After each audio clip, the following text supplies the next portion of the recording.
UP में 60 plus उम्र वालों के लिए बड़ी खबर। अब मिलेगा 3,000 रुपये प्रति महीना पेंशन, लेकिन सभी लाभार्थियों को नहीं मिलने वाले हैं। कुछ ही लाभार्थियों को मिलने वाले हैं। वही अप्रैल मई जून किस्त 4,500 रुपये का इंतजार आप सभी लाभार्थी कर रहे होंगे। वही आपका जनवरी फरवरी मार्च महीने का किस्त 3,000 रुपये हाल फिलहाल में आपके अकाउंट में भेजे गए हैं। ये किस्तें फरवरी महीने से ही आना शुरू हो गया था, तो क्या अप्रैल मई जून का भी किस्त मई महीने से आना शुरू होगा? पिछले पैटर्न को देखते हुए क्या वही कंटिन्यू किया जाएगा या जून और जुलाई तक आपको इंतजार करना पड़ सकता है? यूपी पेंशन योजना से रिलेटेड वर्तमान में हमारे पास जितने भी अपडेट्स आए हुए हैं, सभी अपडेट्स के विषय में हम आपको बताने वाले हैं। यदि आप हमारे इस चैनल पर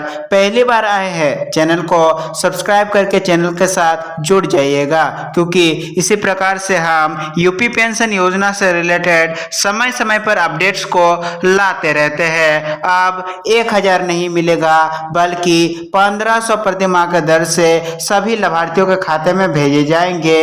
वृद्धा, विधवा, दिव्यांग तीनों ही पेंशनधारियों को 1,500 प्रति माह के दर से तिमाही 4,500 दिए जाने वाले हैं और कुष्ठ रोग लाभार्थियों को पहले की तरह ही अब भी 3,000 प्रति माह के दर से 9,000 रुपये की पेंशन राशि दी जाने वाली है। अभी क्या पक्का है और क्या अनुमान है, सभी चीजों के बारे में अब हम देखने वाले हैं। बजट के दौरान ही पेंशन राशि बढ़ाने को लेकर के घोषणा कर दिया गया है, लेकिन क्या तारीख अब तय हो चुका है या तय नहीं हुआ है? अप्रैल मई जून किस्त का क्या अपडेट है? अब देखिए किस योजना में कितनी पेंशन राशि मिलने वाली है। सभी अपडेट्स को हमने लगा दिया है। वृद्धावस्था पेंशन योजना में 1,500 करके मिलेगा, विधवा और दिव्यांग पेंशन योजना में भी 1,500 करके मिलेगा और कुष्ठ रोग लाभार्थी को 3,000 करके ही मिलने वाला है। अब जानते हैं चलिए कि अप्रैल मई जून 2026 किस्त कब तक आपके बैंक खाते में मिल सकती है।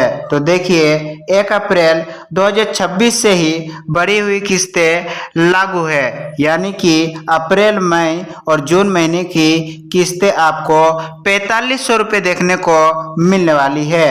अनुमान लगाया जा रहा है कि 5 जून से लेकर के 15 जून के भीतर आपको विधवा पेंशन योजना का राशि देखने को मिल सकती है। वही दूसरा चरण में आपको दिव्यांग पेंशन योजना का राशि देखने को मिल सकती है और यह राशि आपको 15 जून से लेकर के 25 जून के मध्य देखने को मिल सकती है। और दिव्यांग पेंशन योजना के पेमेंट्स के साथ ही कुष्ठ रोग पेंशन योजना के लाभार्थियों के भी पेमेंट्स को क्लियर किए जाने वाले हैं। वही 25 या 26 जून के बाद से आपको वृद्धावस्था पेंशन योजना का पेमेंट्स देखने को मिलेगा, जो कि आपको जुलाई के दूसरे सप्ताह तक क्लियर किए जाने वाले हैं। क्या बढ़ी हुई पेंशन राशि के लिए कोई नया दस्तावेज देना पड़ेगा? तो चलिए जानते हैं कि सभी लाभार्थियों के लिए क्या अपडेट निकल करके आ रहा है। देखिए बताया जा रहा है कि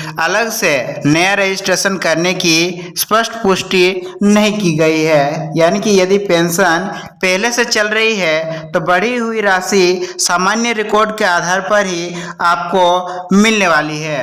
वही आधार, बैंक खाता और ई-केवाईसी सही होना सबसे अधिक जरूरी किया गया है। यदि आपका ये सभी चीजें सही नहीं है तो आपका किस्तें रुक सकता है। वही कब दस्तावेज मांगे जा सकते हैं? पहला तो अगर बैंक खाता आपने हाल फिलहाल में बदला है, आपसे दस्तावेज मांगे जा सकते हैं। अगर आधार और बैंक लिंक में दिक्कत हो तो भी आपसे दस्तावेज मांगे जा सकते हैं। अगर नाम, जन्म तिथि या परिवार आदि में कोई त्रुटि पाया जाता है तो भी आपसे दस्तावेज मांगे जा सकते हैं। वहीं अगर सत्यापन में रिकॉर्ड रुका या अस्वीकृत दिखा रहा है तो भी आपका किस्तें रोकी जा सकती है। जनवरी से मार्च मार्च का पैसा यदि आपका नहीं आया है तो आपको अभी क्या करना होगा। सबसे पहले तो आपको SSPY यूपी पोर्टल पर जाकर के स्टेटस चेक करना होगा। वहां पर आपको देखना होगा कि भुगतान की स्थिति और सूची में आपका नाम शामिल है कि नहीं। उसके बाद आपको PFMS पर लॉगिन करके डिटेल्स को वेरीफाई करना होगा। फिलहाल आप बैंक अकाउंट नंबर दर्ज करके मोबाइल OTP के जरिए सभी डिटेल्स को वेरीफाई कर सकते हैं। पहले जिस प्रकार से आप पेंशन ID दर्ज करके पेमेंट्स का भुगतान देख पाते थे, उस पोर्टल को अभी लाइव नहीं किया गया है, जो जल्द ही लाइव होने वाला है। उसके बाद ही आप चेक कर पाएंगे। अब चलिए जानते हैं, यदि आपका eKYC पूरा नहीं है तो आपको तुरंत अपना eKYC पूरा करवाना होगा। NPCI फेल और eKYC में गड़बड़ी के कारण भी आपका पेंशन योजनाएं रोकी जा सकती है। जल्दी आपको सुधार करवाना होगा। इनमें से कोई भी दस्तावेज यदि आपका बंद है, रुका है या कोई भी दस्तावेज में त्रुटि है तो इन सभी इश्यूज को लेकर आपको ब्लॉक, तहसील, ग्राम पंचायत या जिला समाज कल्याण कार्यालय में लिखित आवेदन देना होगा। परिवार ID भी आपको चेक करना होगा।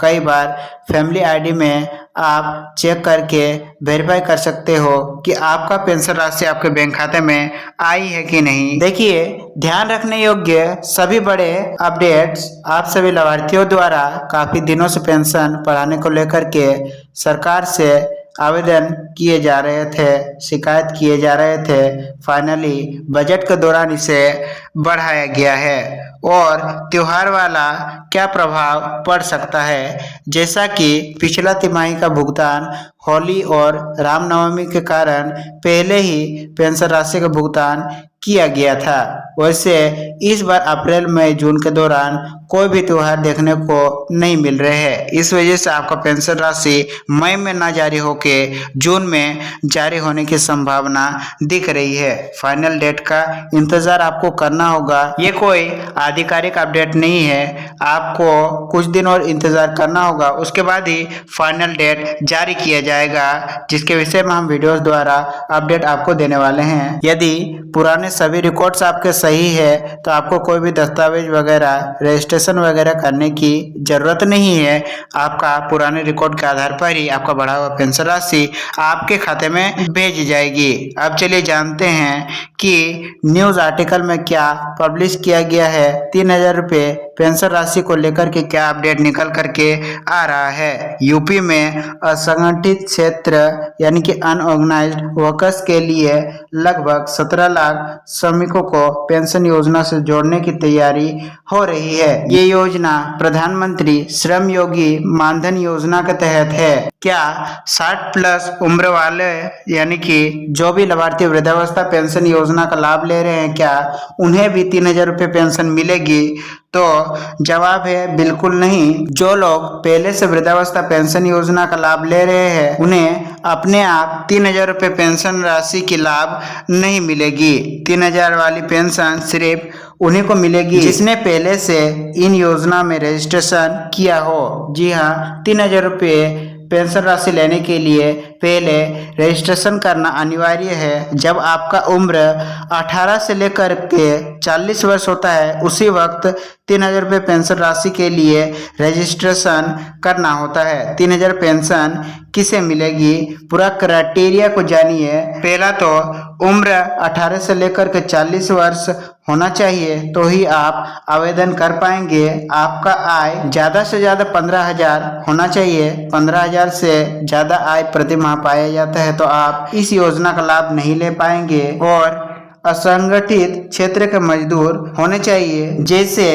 दिहाड़ी मजदूर, रिक्शा चालक, इन सभी क्षेत्रों में आप कार्यरत होने चाहिए, तो ही आपको पेंशन योजना का लाभ मिलेगा। कैसे आपको 3000 रुपये देखने को मिलेगा, तो आपको हर महीने 55 से लेकर के 200 रुपये जमा करना होगा। उम्र के हिसाब से ये राशि तय की जाती है और 60 साल की उम्र पूरी होने पर आपको 3000 प्रति माह की दर से पेंशन मिलना शुरू हो जाता है। देखिए, किन्हें पेंशन योजना का लाभ नहीं मिल पाएगा, उन सभी क्राइटेरिया का डिटेल्स हमने ऐड कर दिया है। फिलहाल अभी वर्तमान समय में यूपी पेंशन योजना से रिलेटेड हमारे पास जितने भी अपडेट्स आए हुए थे हमने आपको देने का प्रयास किया है। फिर भी आपके पास यूपी पेंशन योजना से रिलेटेड कोई भी डाउट्स या सवाल रह गए हो तो हमारे नीचे कमेंट सेक्शन में लिखना ना भूलिएगा। हम मिलेंगे आप सभी से अपने नेक्स्ट यूपी पेंशन योजना का अपडेट वीडियो में। तब तक के लिए आप सभी का दिन शुभ हो। धन्यवाद।